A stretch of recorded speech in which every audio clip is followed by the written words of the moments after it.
¿Tienes algo que esconder? Pues vamos a intentar solucionarlo, vamos a intentar descubrirlo en este Dime qué se esconde detrás tuya. No detrás tuya, detrás de las preguntas del MIR, de las preguntas de los desgloses. Hoy vamos a hacer un trabajo con las preguntas sobre insuficiencia cardíaca. No vamos a... O sea, el objetivo no es repasar la insuficiencia cardíaca, el objetivo es seguir insistiendo, muy pesado, ya lo sé, pero seguir insistiendo en cómo trabajar con estas preguntas. Y hay muchas preguntas de insuficiencia cardíaca que son casos clínicos relativamente largos y que nos sirven para obtener más información de la que simplemente encierra la pregunta como tal, o de la que parece que encierra realmente la pregunta como tal. En este caso, lo primero es fijarme en el formato, ¿no?, de la pregunta, cosa que muchas veces decimos. Se trata de un caso clínico largo con respuestas sobre tratamientos. Por lo tanto, yo ya sé que el diagnóstico va a estar muy fácil y, bueno, de hecho, la primera línea me dice 65 años con insuficiencia cardíaca. Ya con eso lo tengo todo. Entonces, ahora voy a ver qué datos me vienen en el enunciado que me hacen pensar en qué tratamiento puedo ponerle. Y así, sobrevolándolo de forma macroscópica, me doy cuenta de que el paciente ya tiene un tratamiento puesto. Y ese formato suele ser muy repetido en este tipo de preguntas. Me dicen, un paciente que tiene tratamiento puesto y que a pesar de eso no va bien, y por lo tanto se trata simplemente de averiguar qué le falta, qué tratamiento no le hemos puesto todavía o cuál sería el siguiente paso que deberíamos dar. Un concepto muy repetido, un formato muy repetido en las preguntas. 65 años, diagnóstico de insuficiencia cardíaca de etiología isquémica. Y ahí subrayo y digo, ¿qué tipo de insuficiencia cardíaca será? Pues seguramente con FEBI deprimida, aunque en fase iniciales la cardiopatía isquémica puede dar una insuficiencia diastólica, o sea, con FEBI conservada, pero en este caso con FEBI deprimida. Grado funcional 3. Consulta porque está peor, tiene más disnea. En el último año ha sufrido dos episodios de edema agudo de pulmón y ahí por el mismo precio yo podría revisarme qué tratamiento se le puso en esos episodios, qué hubiera hecho yo en esos episodios, diuréticos, vasodilatadores, ver qué tipo de precipitante podía haberlo motivado, etcétera. Y a raíz del último le pusimos tratamiento con dieta pobre en sal, IECAS, furosemida, espironolactona y aspirina. Ahora mismo el paciente no tiene disnea y está en ritmo sinusal. Todo eso lo subrayo porque pueden tener implicaciones. Tiene disnea. Lo del ritmo sinusal tiene interés por un fármaco que luego vamos a trabajar también. Una frecuencia cardíaca normal en reposo, o sea, no parece que sea necesario ponerle un fármaco bradicardizante, o sea, no es necesario reducirle la frecuencia cardíaca, pero el que tenga frecuencia cardíaca normal también me sirve para pensar que si le voy a poner un beta bloqueante tampoco voy a tener mucho problema. Dice que tiene crepitantes en ambas bases y su tensión arterial es 115/75, radiografía de tórax, signos de hipertensión postcapilar sin derrame pleural y sin condensación. ¿Cuál es la actitud terapéutica? Pues bueno, aquí me ponen muchas cosas, pero está claro que de todo ello la introducción del beta bloqueante en un paciente con insuficiencia cardíaca que no está agudamente descompensada, en un edema pulmonar agudo, evidentemente no le puedo poner beta bloqueante, pero se le puede empezar a poner el tratamiento con beta bloqueante.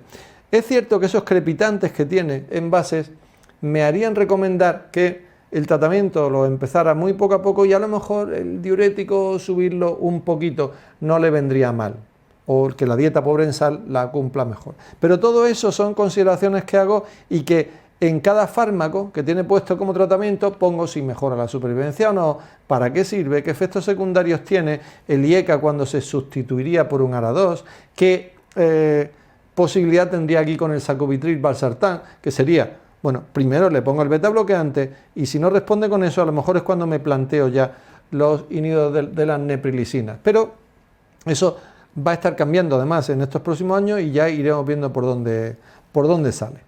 Bien, siguiente pregunta que tengo subrayada en la 262. En esta simplemente es, ¿cuál te parece menos adecuada en el paciente con insuficiencia cardíaca crónica estable? Lo que significa que las demás sí que van a serlo. O sea que, y saco como conclusión algo que a lo mejor no he visto en el libro o no me he fijado en ello, como el pesarse a diario. Bueno, contactar con un médico si tiene hinchazón de piernas, pues evidentemente me parece que no es algo como para negarse mucho. Cuando esté reteniendo más líquido, pues que consulte.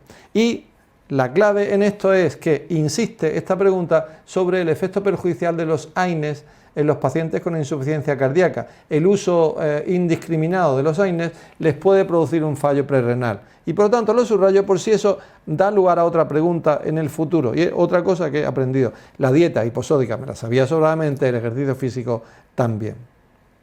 Seguimos a la pregunta, la siguiente que tengo, la 233. Más cortita y con tratamiento. Me dice un tratamiento, 63 años, insuficiencia cardíaca por cardiopatía hipertensiva en situación estable.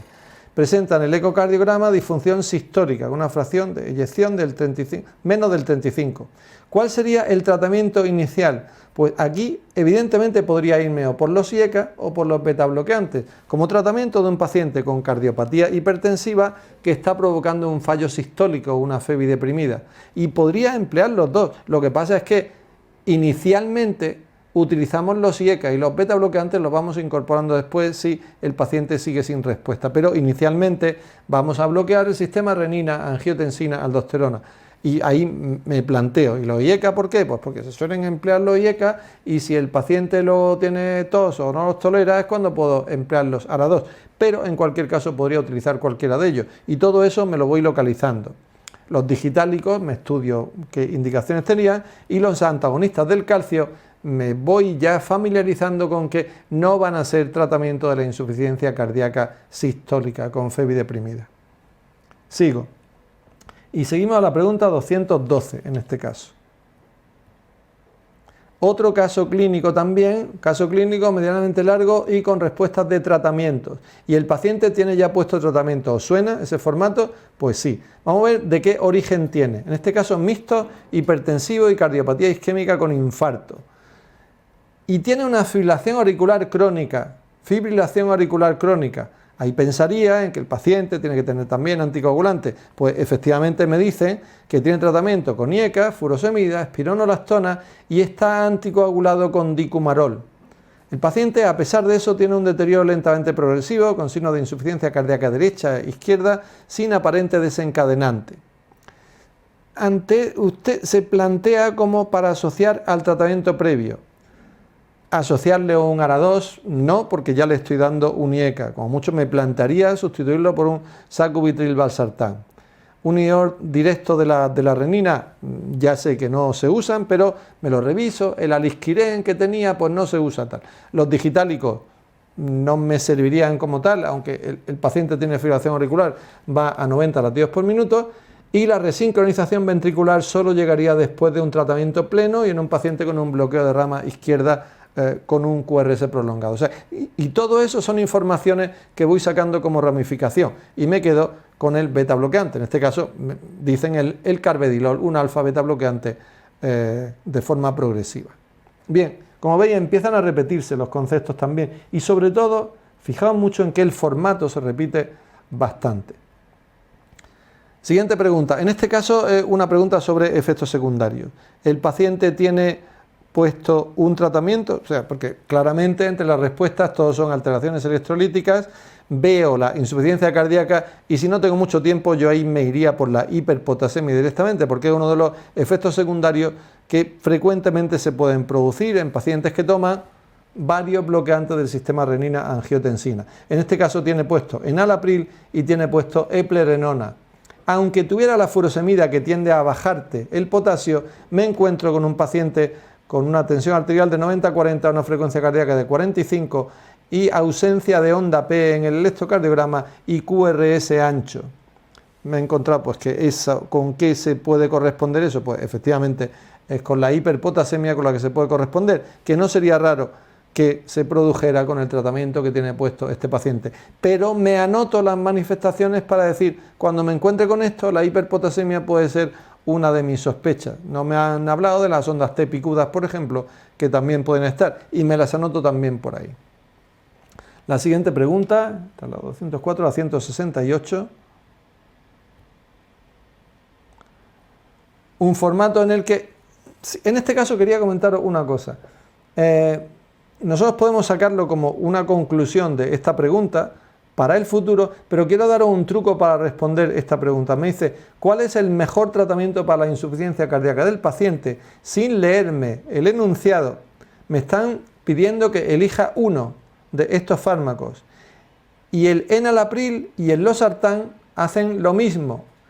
Rebusco rápidamente a ver si el paciente tiene una tos seca pertinaz y tal. No tiene tos. O sea que el enalapril y el losartán serían iguales. No puedo elegir uno de ellos. Y la espironolactona y la eplerenona son iguales. No puedo elegir uno de ellos. Me están hablando de un paciente hipertenso con insuficiencia cardíaca por cardiopatía hipertensiva que ya me preguntaron antes que se trataba con IECAS. Pero la Pokémon evolución de la pregunta viene por un dato que tengo que localizar aquí. ¿Cuál es ese dato? Que me hablan de una creatinina de 3,7. Me hablan de un cierto grado de fallo renal.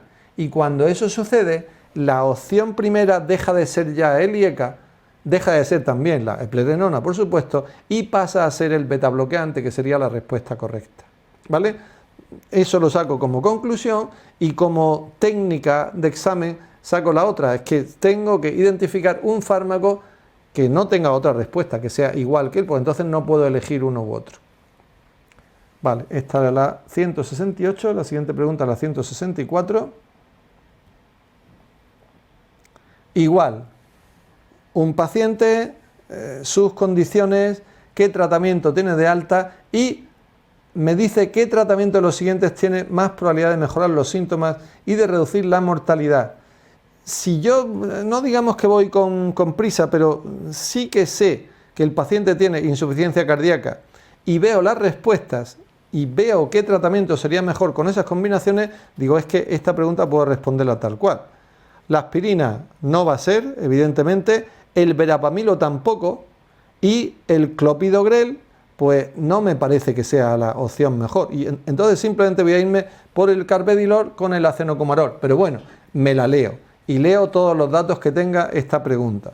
Me hablan de hipertensión arterial, me hablan de fibrilación auricular, por eso la aspirina y el clopidogrel no serían, porque en paciente con fibrilación auricular, con todos estos factores que están mencionándome y con insuficiencia cardíaca, sería el acenocumarol, y ahí entonces ya tengo claramente que solo sería decidirme por el beta bloqueante o por el antagonista del calcio, y este último ya sabemos que no se usan en el tratamiento de la insuficiencia cardíaca.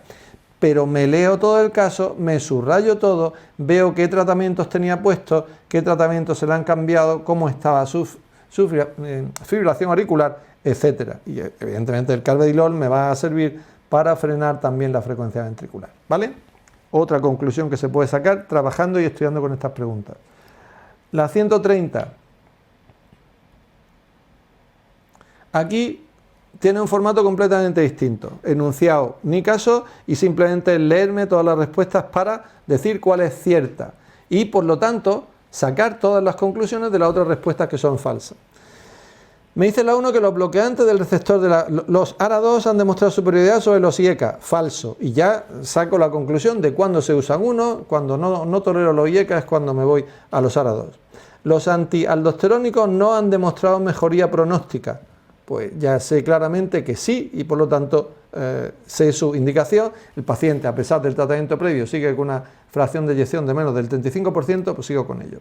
Los beta bloqueantes han demostrado disminuir la mortalidad en pacientes con una FEBI deprimida. Pues sí, esa es la cierta, lo tengo claro y sigo leyendo la siguiente.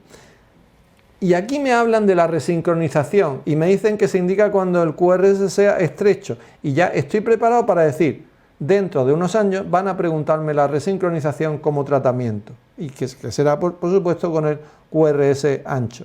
Y los desfibriladores automáticos se hacen en pacientes que tengan un particular riesgo de que tengan una taquicardia ventricular y una posible muerte súbita, y entre otros son las disfunciones ventriculares de causa isquémica, entre otras muchas indicaciones que me las repaso también aparte.